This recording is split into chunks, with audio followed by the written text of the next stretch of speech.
Yun no, kakatapos lang ng DOJ hearing.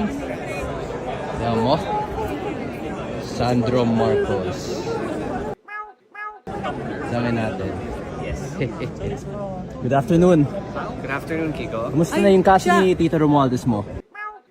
Yung ano pala, yung schedule. Oh, ayaw sumagot. Pasensya ka na, Kiko. Ikaw ay pusang ina mo rin. So, under the grounds of betrayal of public trust, I am filing an impeachment for President Marcos. And hopefully, Congress will remove him soon so we can start investigating those involved in the flood control anomalies. Pasensya ka na, Kiko. Ikaw ay pusang ina mo rin. Bakit ka daw ba meow ng meow? Kasi mahilig ako sa posa. So ano ba itong ginagawa mo dito sa Kongreso? Deliberate ba na you're being a disruptor? O naglalaro ka ba? Nang a-agitate? Ano itong play mo na ito? Ano itong laro na ito? I mean, if you think about it, if Congress is evil and I am disrupting evil, then that means I am good. Diba? Kung may kasamaan sa Kongreso at dinidisrupt ko yun, edi mabuting tao ako. Iba sa atin siguro magagata. Parang may ethics committee ka na hearing, hindi ka sumipot dahil puyat ka dahil nag-gaming ka. Pero Dahil nire-ridicule mo, iniinsulto mo yung House at saka yung Ethics Committee. Pwedeng meron kang constituency na targeted. Diba, mga Gen Z. Diba? Pagtatawanan yung Ethics Committee, pagtatawanan. At sila, naglalaro sila ng games. Right. Diba? Baka yun ang target niya. Kaya pwedeng hindi siya totally off. Pinatalsik na bilang congressman si Cavite 4th District Representative Kiko Barzaga. Kasunod yan ang inihaing mga ethics complaint laban sa kanya. Pinatalsik ng Kamara si Kiko Barzaga bilang kinatawa ng ika-4 na distrito ng Cavite. Ayon sa House Ethics Committee, sa kabila ng 2 suspensyon na ipinataw na noon kay Barzaga, nagpakita pa rin umano siya ng ugaling hindi nararapat para sa isang mambabatas. The House of Representatives has voted to expel Cavite 4th District Representative Kiko Barzaga, which continuously reflects negatively on the image of the House of Representatives. Therefore, the committee approves to recommend the imposition of the most severe penalty of expulsion from office upon Representative Kiko Barzaga pursuant to Section 16, Paragraph 3, Article 6 of the Constitution, Section 142, Rule 20 of the Rules of the House of Representatives, and Section 52B5, Rule 9 of the Committee Rules. Madam Speaker, let this report serve as a firm reminder that while opinions may differ and expressions may vary, the sanctity of the legislative process and respect for the Filipino people we represent must remain absolute. I urge my distinguished colleagues to approve this committee report. Representative Barzaga is hereby notified of the action taken by the House on Committee Report number 298.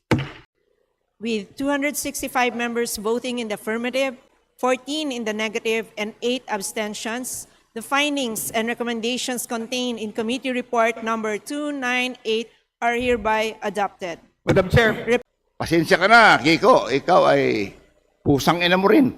Findings and recommendations contained in Committee Report number 298. Is there any objection? The Chair hears none. The motion is approved. The Secretary General is hereby directed to call the roll of members for nominal voting. Madam Chair. Secretary, please proceed.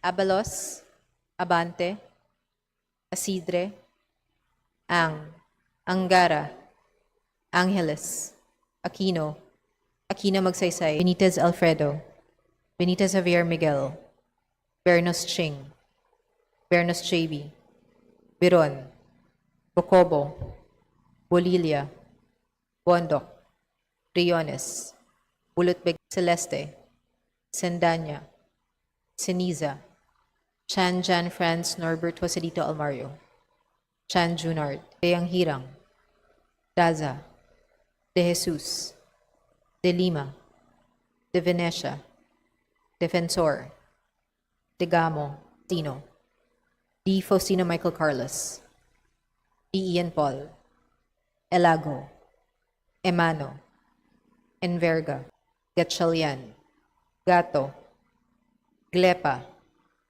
Go, Gomez, Gonzalez Alex, Lagman, Lagon Daphne, Lagon Sunny, Lara, Nikis, Marañon, Marcoleta, Marcos, Marquez. Madam Speaker, Tulfo Ralph Wendell. Tupas. Uy Roberto. Valeriano. Villanueva. Villarica. Zamora Maria Carmen. Zamora Isabel Maria. Zubiri. Pasensya ka na, Kiko. Ikaw ay pusang ina mo rin. Good evening, Madam Speaker. Distinguished colleagues, mga kaibigan. I rise today para po suportahan yung findings ng Ethics Committee na tuluyan ng paalisin yan si Miao Miao dito sa Kamara. Bakit po? Habang inusisa natin yung nangyari sa dalawang outages sa Luzon,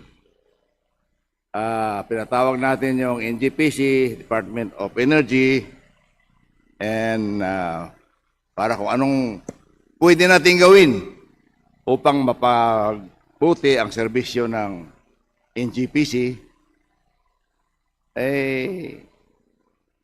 ito si Kiko Barzaga, nag-post sa isang post niya noong May 15, minumura lahat ng congressmen, mga congressmen.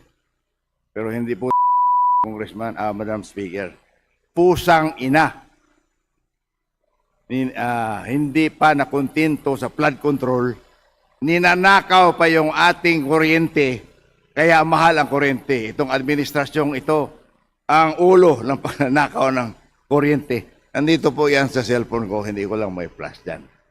So, yung ganyang klaseng, gusto ba ninyo na manatili yung animal na yan dito?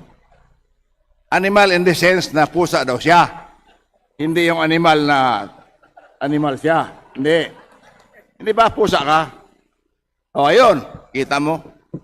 So, dapat kung maaari, maraming nagdedepensa sa kanya, hindi ko rin kayo mapigilan. Ngunit, majority po sa amin, Madam Speaker, distinguished colleagues sa NPC, ay sang-ayon po na patalsikin na yan at masakit ko mang sabihin, kaibigan kong matalig na kaibigan kong tatay. Kasama ko sa Natres, habang wala siya, ako nagpe-preside sa Natres. Nung linapitan ako niyan, minsan, binigyan ko ng kunting payo, ngunit mahirap talaga payuan ang animal. Hayop pusa. Paano payuan yung pusa? And kayong lahat dito, tinatawag na pusang ina. Ano kung gusto niyo, nasa cellphone ko yan. Oh, May 15. Post ni pusang inang Barzaga. So, wala akong magawa. I have to endorse. Dalawang GCA po sa kongresong ito. Nag-i-endorso na i-expel na yan. GCA ako. GCA din yan si Abalos. So, pasensya ka na, Kiko. Ikaw ay pusang ina mo rin. Kung ganyan man lang ang tawag mo sa amin, pasensyahan mo na. At kung gusto mo, may galit ka sa akin, may galit ka kay Chair Abalos, sabihin mo lang sa amin, anytime. Di ba? Para at least, huwag na tayo dito maggirian. Pero huwag mong palabasin na lahat ng congressman, nilagyan mo pa ng buhaya yung post mo, na ang lahat ng congressman ay sinusuportahan. Majority Leader. What is the point of order? Bakit po? Yes, I'm raising a point of order here and a point of propriety. Propriety. Let's not get too harsh here.